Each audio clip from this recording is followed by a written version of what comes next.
कि स्वामी विवेकानंद जी ने ही भारत और जर्मनी के बीच दर्शन, ज्ञान और आत्मा का सेतु बनाया था। आज चांसलर मर्ज की यह यात्रा उसी सेतु को नई ऊर्जा, नया विश्वास और नया विस्तार प्रदान कर रही है। चांसलर के रूप में यह उनकी भारत ही नहीं बल्कि एशिया की पहली यात्रा है। यह इस बात का सशक्त प्रमाण है कि वे भारत के साथ संबंधों को कितना गहरा महत्व देते हैं। उनके पर्सनल अटेंशन और कमिटमेंट के लिए मैं उनका बहुत बहुत धन्यवाद करता हूं। भारत जर्मनी के साथ अपनी मित्रता और साझेदारी और सुदृढ़ करने के लिए पूरी तरह से प्रतिबद्ध है।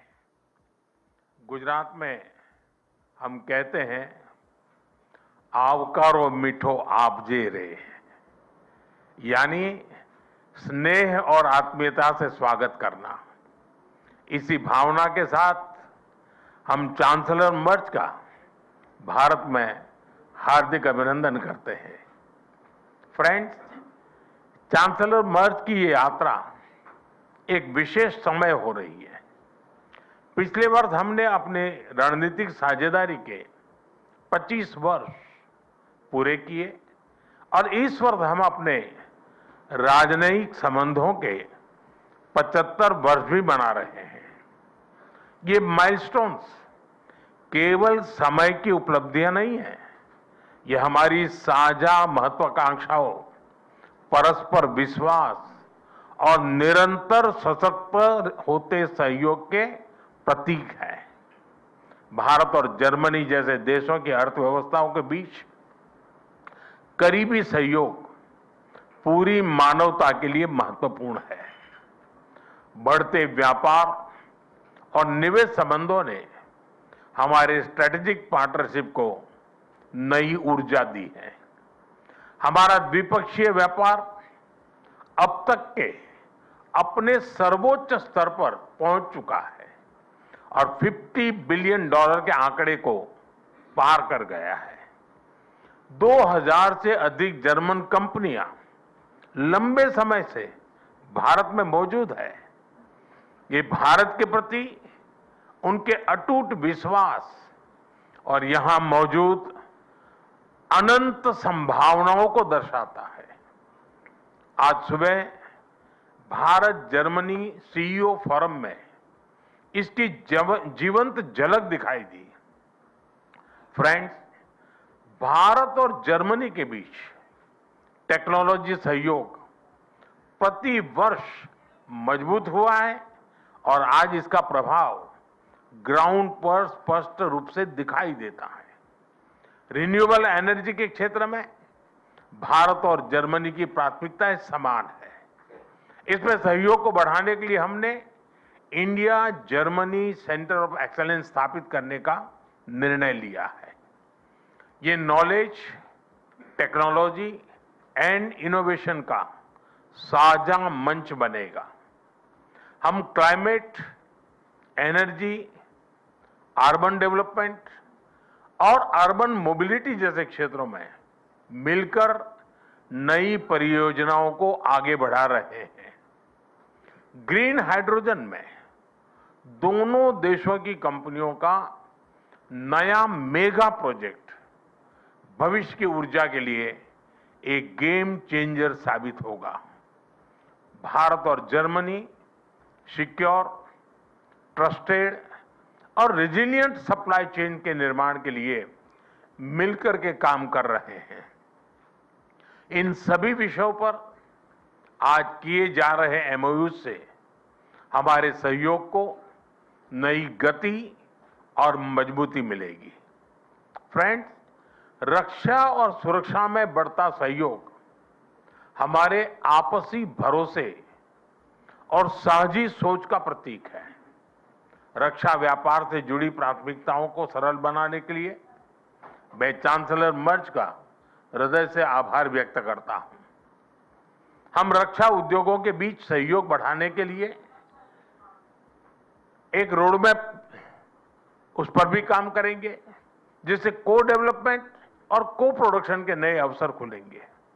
फ्रेंड्स, भारत और जर्मनी के बीच ऐतिहासिक और गहरे पीपल टू पीपल टाइज हैं। रविंद्रनाथ टैगोर की रचनाओं ने जर्मनी के बौद्धिक जगत को नई दृष्टि दी। स्वामी विवेकानंद की विचारधारा ने जर्मनी सहित पूरे यूरोप को प्रेरित किया और मैडम कामा ने जर्मनी में पहली बार भारत की आजादी का ध्वज फहराकर हमारी स्वतंत्रता की आकांक्षाओं को वैश्विक पहचान दी। आज हम इस ऐतिहासिक जुड़ाव को आधुनिक साझेदारी का रूप दे रहे हैं। माइग्रेशन, मोबिलिटी और स्किलिंग बढ़ाने पर विशेष बल दिया गया है। भारत की टैलेंटेड युवा शक्ति जर्मनी की अर्थव्यवस्था में महत्वपूर्ण योगदान दे रही है। आज ग्लोबल स्किल्स पार्टनरशिप पर जारी जॉइंट डिक्लेरेशन ऑफ इंटेंट इसी भरोसे का प्रतीक है। इससे खास तौर पर हेल्थ केयर प्रोफेशनल्स की आवाजाही आसान होगी। आज हमने खेलों के क्षेत्र में भी सहयोग को आगे बढ़ाने के लिए ठोस कदम उठाए हैं। यह युवाओं को जोड़ने का एक प्रभावी माध्यम बनेगा। आज हायर एजुकेशन पर बना कॉम्प्रिहेंसिव रोडमैप शिक्षा के क्षेत्र में हमारी साझेदारी को नई दिशा देगा। मैं जर्मन विश्वविद्यालयों को भारत में अपने कैंपस खोलने के लिए आमंत्रण देता हूं। भारतीय नागरिकों के लिए वीजा फ्री ट्रांजिट की घोषणा के लिए मैं चांसलर मर्ज का आभार व्यक्त करता हूं। इससे दोनों देशों के लोगों के बीच नजदीकियां और बढ़ेगी। मुझे खुशी है कि गुजरात के लोथल में बनाए जा रहे नेशनल मैरीटाइम हेरिटेज कॉम्प्लेक्स से जर्मन मैरीटाइम म्यूजियम जुड़ रहा है। यह दोनों देशों की मैरीटाइम हिस्ट्री को जोड़ने वाला ऐतिहासिक कदम है। ट्रेडिशनल मेडिसिन्स के क्षेत्र में गुजरात आयुर्वेद यूनिवर्सिटी का जर्मनी के साथ करीबी सहयोग रहा है। इस महत्वपूर्ण विषय पर आज किए जा रहे एमओयू से हमारा सहयोग को और अधिक बल मिलेगा। फ्रेंड्स, भारत और जर्मनी की हमेशा कंधे से कंधा मिलाकर हम चलते रहे हैं। हमारी दोस्ती का प्रभाव ग्लोबल स्टेज पर भी दिखाई देता है। घाना, कैमरून और मलावी जैसे देशों में ज्वाइंट प्रोजेक्ट से हमारी ट्राइलेटरल विकास साझेदारी दुनिया के लिए एक सफल मॉडल है। हम ग्लोबल साउथ के देशों के विकास के लिए अपने साझा प्रयासों को आगे भी निरंतर जारी रखेंगे। इंडो पैसिफिक दोनों देशों के लिए हाई प्रायोरिटी है।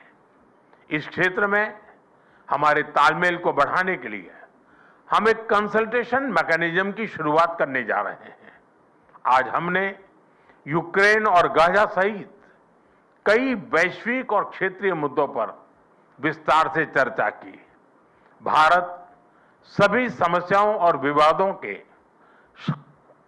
शांतिपूर्ण समाधान का पक्षधर रहा है और इस दिशा में किए जा रहे सभी प्रयासों का समर्थन करता है। हम एकमत है कि आतंकवाद पूरी मानवता के लिए एक गंभीर खतरा है। भारत और जर्मनी इसके विरुद्ध एकजुट होकर पूरी दृढ़ता से लड़ाई जारी रखेंगे। भारत और जर्मनी सहमत है कि ग्लोबल चैलेंजेस से निपटने के लिए ग्लोबल इंस्टीट्यूशंस में सुधार अत्यंत महत्वपूर्ण है। यूएन सिक्योरिटी काउंसिल में सुधार के लिए G4 के माध्यम से हमारा संयुक्त प्रयास इसी सोच का प्रमाण है। एक्सेलेंसी, 140 करोड़ भारतवासियों की ओर से मैं एक बार फिर आपका भारत में हार्दिक स्वागत करता हूं। मुझे विश्वास है कि आज की चर्चा भारत जर्मनी साझेदारी को नई ऊर्जा और स्पष्ट दिशा देगी। आपकी यात्रा, आपके व्यक्तिगत जुड़ाव और भारत के प्रति आपकी गहरी मित्रता के लिए मैं आपको हृदय से धन्यवाद करता हूं। दांके shown.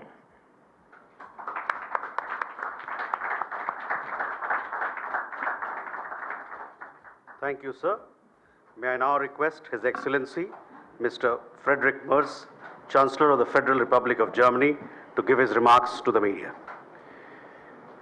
Exzellenz, sehr geehrter Herr Premierminister, lieber Narendra Modi, meine Damen und Herren, die erste Reise in diesem Jahr führt mich in der Tat nach Indien. Es ist auch zugleich die erste Reise nach Südostasien, die ich als Bundeskanzler unternehme. Und ich will damit ein Zeichen setzen für die strategische Partnerschaft mit Indien. Diese strategische Partnerschaft mit Indien hat für Deutschland, hat auch für mich eine hohe Priorität. Sie haben es bereits gesagt, 75 Jahre diplomatische years of diplomatic relations. We share 75 years, and 75 years after establishing diplomatic relations, this holds true more than ever before. Our two countries are seeking